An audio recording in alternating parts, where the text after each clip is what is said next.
Hey, welcome back to the Healthy Living Scottsdale podcast. I'm your host, Coach Zach, joined by Coach Zach and sweet as candy, Coach Brandy. What's up, guys? Not much. That's like my favorite part now. Coach The Zach intro? Coach Zach and Coach Zach. I love it. Zach and Zach in the AM, PM, all the time. Attack. The Zach Attack. Yep. We covered that last time. Nobody ever calls you that. No. It's weird. How we doing this week, guys? Good. Yeah, good. I'm dragging today. I don't know what's going on. Yesterday I was like back to back appointments, and here we are rolling. So I'm just putting meal plans together for people, just making the world fit one person at a time. That's what we're doing. Let's see. Let's talk about our client of the week. Brandy, you got Yes. somebody this week. Lori Stengel. Lori is amazing. Yes. She comes in at 1 o'clock. She recently just switched from 2 days a week to 3 days a week. Yep. She's enjoying her workouts. She's making tremendous growth with her workouts, has a positive attitude every day. Just lifts up everyone around her. She's a grandmother. She loves to golf. What else can I say about Lori? She's always smiling. She is. Yeah, she's always so happy to be here. I have a funny story about Lori. So when she first inquired about the gym, right? I got her information and she sent me a text message, I believe it was. And she had just moved here not too long ago. And she was training at this other gym. And in her text message, it said something about oh, I loved this gym. We used a lot of machines and we went around and, it was like every time I was working isolated muscles, and that's exactly what I needed. And I was just like, oh no, I was like, how should I approach this? Because we know that's like the opposite of what you should need. Right. And so it kind of goes back to the previous episode that we did where we were talking about the why, right? Like, why do you do something? So anyway, I reached out to her and I just, kind of very subtly kind of explained what we did I didn't want to say hey, that probably wasn't the best thing for you. But we got her in here and I met with her and we got her going. And now it's like, she's, it just fit, and she fit the mold and she's good to go, but it's a good reminder. You always have to go back to why, because a lot of times what people have learned over the course of years or experiences that they had, it's not necessarily what is the best protocol to help them accomplish what it is that they want to accomplish. So, and now she's crushing it. She is. And she's getting strong. She's getting strong. And another thing I love about Lori is she's always pushing herself. She wants to lift heavier and try that next weight up on the weight rack. And she's doing it. She's doing awesome. Yeah. Okay. Let's, we love you, Lori. You're awesome. Let's talk about this topic for today. So I've done about, 15 years of research on this topic, on my own body. But today we're talking about how to train with a back injury. So back injuries are incredibly common, right? A lot of times we'll have somebody that has gone from zero activity or exercise whatsoever to now they're doing an exercise program, and they'll have, it's not necessarily here when they're working out. Once in a while that'll happen, but it might be they're working out, they're training, they're feeling really good, they're up in their weights, and then they go to pick something up out of their trunk of their car and they twist wrong and their back goes out on them. And I know from personal experience, because I've had back issues for a long time, when that happens, it can be debilitating, right? If I didn't work out because of back pain, I probably wouldn't work out at all. Maybe 10 days out of the year. And so there's kind of this, I guess, learning curve that goes along with, hey, how do I train to prevent the injury? And then how do I move to protect myself at all times? And so when I'm lifting weights, I never ever injure my back and never have any type of issues whatsoever, because I'm so aware of like, okay, I've got to do this correctly. This is what, this is the correct form and how I set up and how I inhale and exhale and breathe and all of those things. But then I'll like pick up a shovel and dig a hole, and then I like can't like bend over or stand up for the next like 3 weeks. Right. So, back injuries do happen. So I think we should talk about like, one, I guess, like how to avoid them. And then two, how to train when you are like, so it doesn't sidetrack you, don't stop completely. How do you train when you do have a back injury? Mm-hmm. Right. So what would you guys say as far as the, I guess, preventative? I would say, would say just like, obviously correct form is always important, like back position, but like not only just when you're lifting weights, but like when you're like lifting or bending over doing anything. So like kind of like what you said about like picking up a shovel. So like when you're in the gym and you have to like pick up a dumbbell or a barbell, whatever it is, it's like easy. That's when people understand like, oh, they need to pay attention to what they're doing. But like when you're doing other things, even if you're in the gym, like just like picking a dumbbell off the bottom part of the rack or something like that, or like picking a plate off the floor, that's when people kind of just, they don't realize, like, that's when they lose their focus. They're not paying attention. And then things like that is usually when people get injured. We almost never have people get injured from like the rep, like within the exercise. Yeah. So like, it's obviously like posture, form, and all that is like the most important, but it's like making sure you're like on top of that all the time, even if you're like, whatever, like doing something like you said, like digging a hole, or like I'm from Illinois, so like if you're like shoveling, like my dad had tons of back injuries because stuff like that, like just bending over, any sort of like motion like that, even if you're not in the gym, just like that's like, because most of the injuries don't occur in the gym. So like you got to make sure the form that you have while you're lifting a weight that you know is heavy during your workout is what you need to do if you're picking up something off the ground that, even if it's like 30 pounds. Like, you're probably more likely to get injured unloading the bar, like taking the plates off the bar, than actually lifting like doing a deadlift, right? Yeah. So yeah, it's because you'll see like the form breaks. You're not paying attention to that because technically the lift is over, and then the back goes out. So yeah, you just have to like train the body to be aware all the time and move correctly so that you're not putting yourself in a compromised position, basically. Right. Yeah. What do you think, Brandy? I agree with that. I think being aware of the position of your back in the gym and outside of the gym is just really important. Using your breathing anytime your back was made to flex and to bend and to move, but just being aware of how you're doing that, the breathing associated with that, and making sure you're in the correct posture when you're doing that. And then also engaging your core and strengthening your core is something that can help as well. Yeah, so that's something that you hear all the time, right? And everybody's like, okay, I know I need to do a lot of core work for my back. A lot of times the core work is done inappropriately, right? With like a crunch is probably one of the worst things for your back, because think about it, most people are sitting all day, they're hunched over like this, and then you're going to train that exact same position. That doesn't make a lot of sense, right? So doing the movement correctly is really important. And then, yeah, you got to strengthen the back from different planes, right? So we do a lot of anti-rotation work, and we do a lot of like stability, or what we would call anti-extension, where we're trying to keep the core stiff as a board and still perform some sort of like movement. Right. And so those are kind of I would say from a training protocol, the best to prevent back injury, and also the movements that you can do while like you do have a present back injury, because that's not going to aggravate anything. It's not going to make the problem worse. It's not going to inflame anything. All we're doing is trying to get everything to like start to unspasm. Right. Yeah.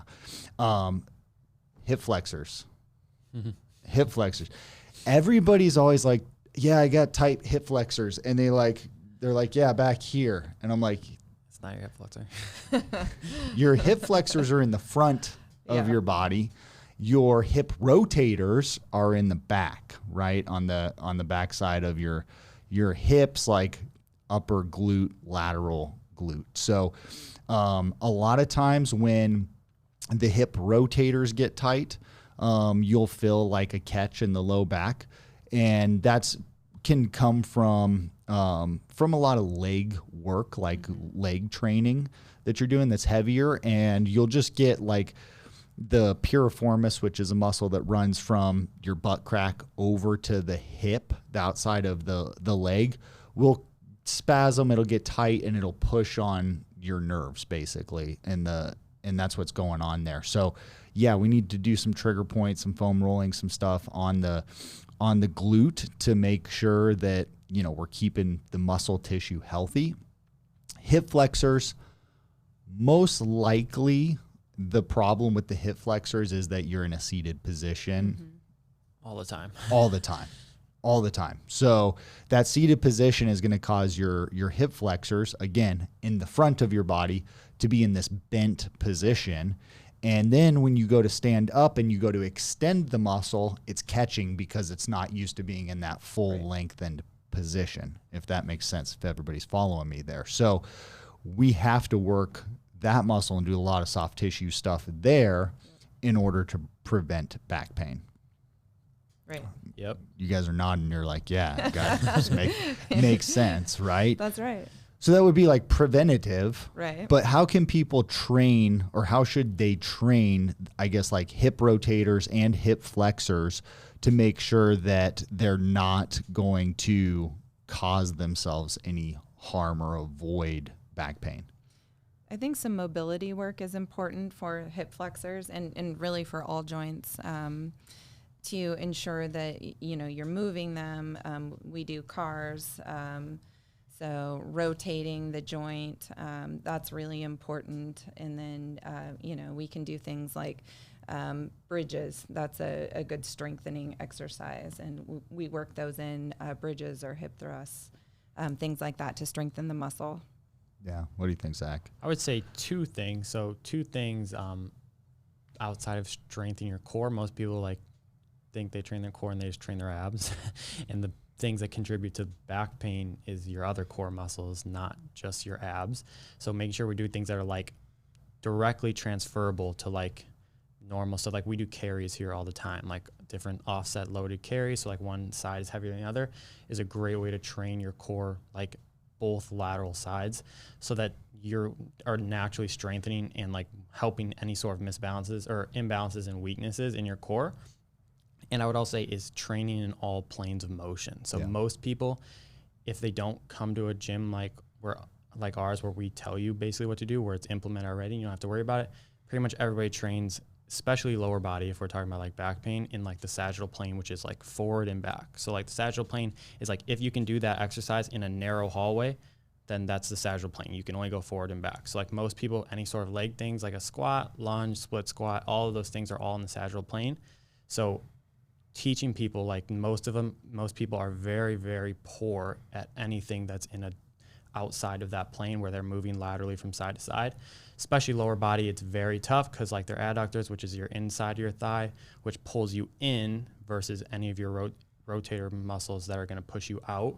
People are usually very like notoriously weak in both of those areas because we don't train it, which of course just ends up and results in back pain. So like making sure we're doing well-rounded, like all lower body exercises and well-rounded core exercises, in the sense that we're actually training our full core, because like most people that have back problems have like weak glutes, tight hip flexors, things like that. So outside of just going and doing ab work, you need to make sure we're training actual, like your fully rounded core. And if you don't know what all those things are and how you can train them, do some research, talk to people that you know that are credible and you can actually believe what they're telling you. If you can't find that out like for yourself, and stuff like that is like little things that you can just implement either at the beginning or at the end, or like intermittently throughout your workout, that's actually going to like really help you overall like reduce your chances of getting hurt. Yeah. And that's a good segue to what I wanted to talk about, which is like, okay, now let's say I do have a back injury, right? Because a lot of that is preventative.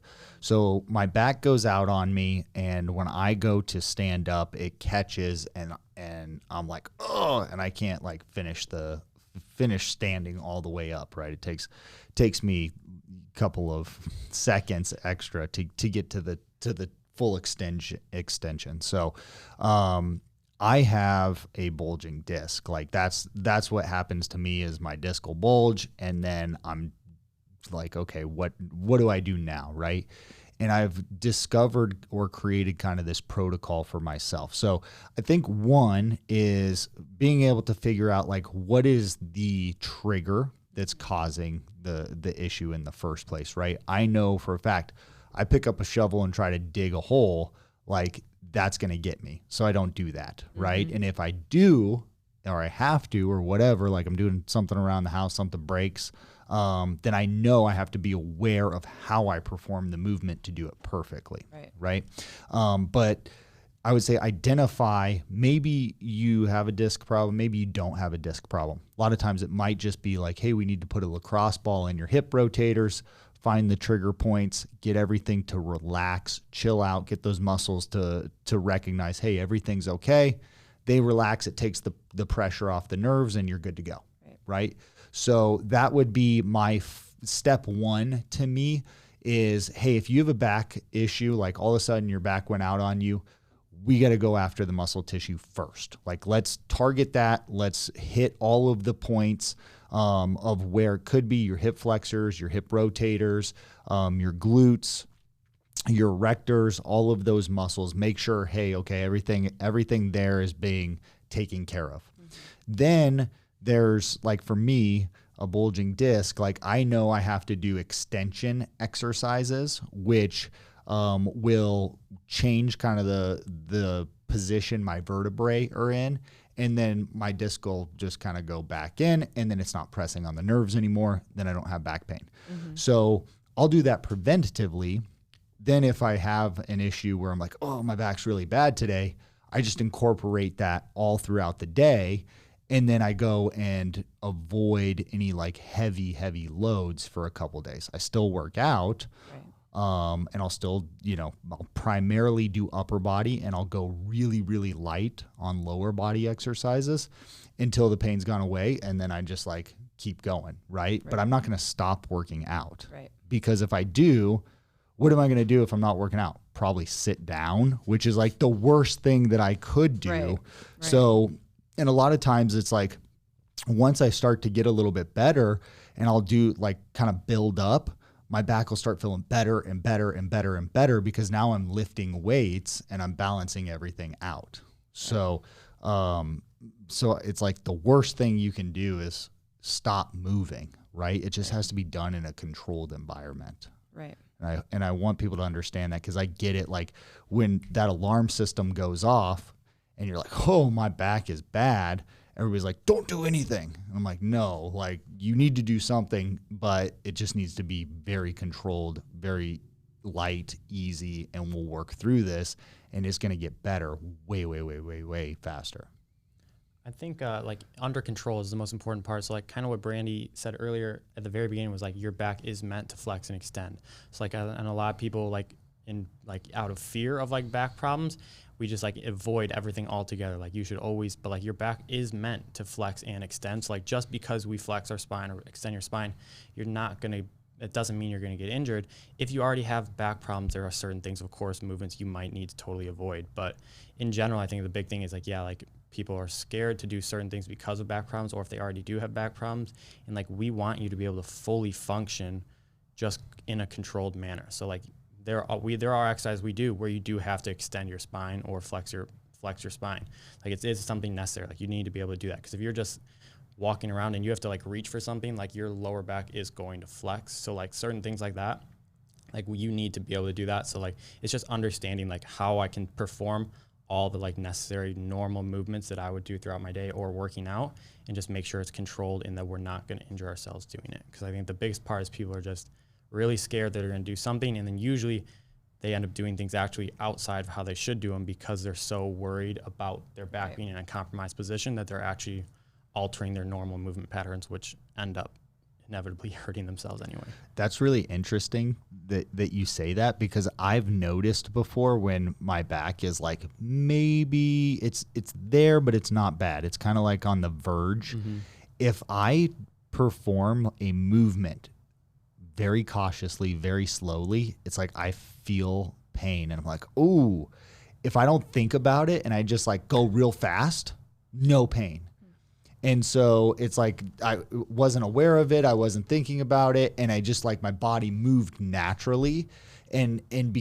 Anytime I'm like aware of it and I'm like, okay, I have to be really cautious here. It's like I move wrong because I'm like compensating. Right. And then it'll flare up on me and I'll be like, that wasn't good. I shouldn't do that. Right. But it's interesting how the human body will, most of the time, it's like, if you sprint and you just go full out, like most of the time you're okay. Yeah. And then you like try to be cautious and it's like you roll an ankle or something, if you're thinking about it, but the body just kind of knows how to move. And there's no movement that's necessarily wrong, because like the spine's meant to bend, it's meant to flex, it's meant to move laterally, right? Mm-hmm. But it's just like doing that in the right way, so that when you do that movement fast without thinking about it, your body's already trained to do it correctly. Right. And I think that's kind of what it comes down to. So, but yeah, really, really like, I know I get where people are coming from because I've dealt with it myself for so many years, but there's never been a time where I've gone, oh, my back is so bad I can't work out. Right? Because I understand that I need to do things that are going to be good for my body. And so even if I have to avoid the back movements, I know that I can still do upper body. I can still do core work without aggravating it. I can still do light lower body exercises.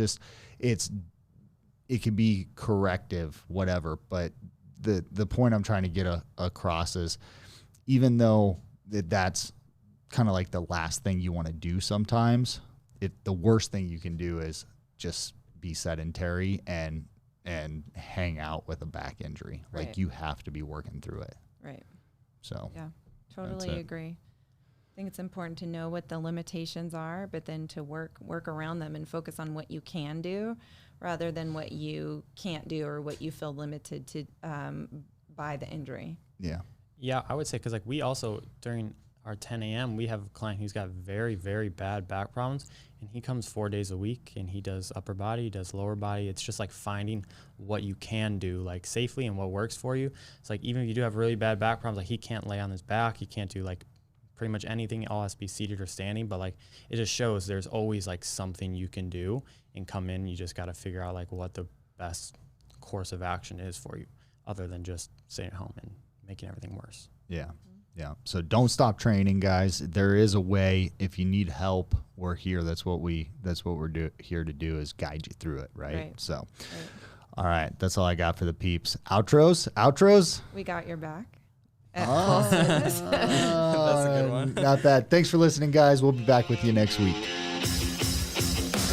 Thank you so much for listening to the Healthy Living Scottsdale podcast. Do you have a question that you'd like for us to answer live on the podcast? If so, all you need to do is head over to the Apple Podcast app on your iPhone and do 3 simple things. First, leave us a rating and review telling me what you think of the podcast. In that review, ask anything you want related to health, fitness, or nutrition. And if you want a shout out, leave us your Instagram handle or name. That's all you have to do. Then listen to hear your questions answered live on the next Q&A episode.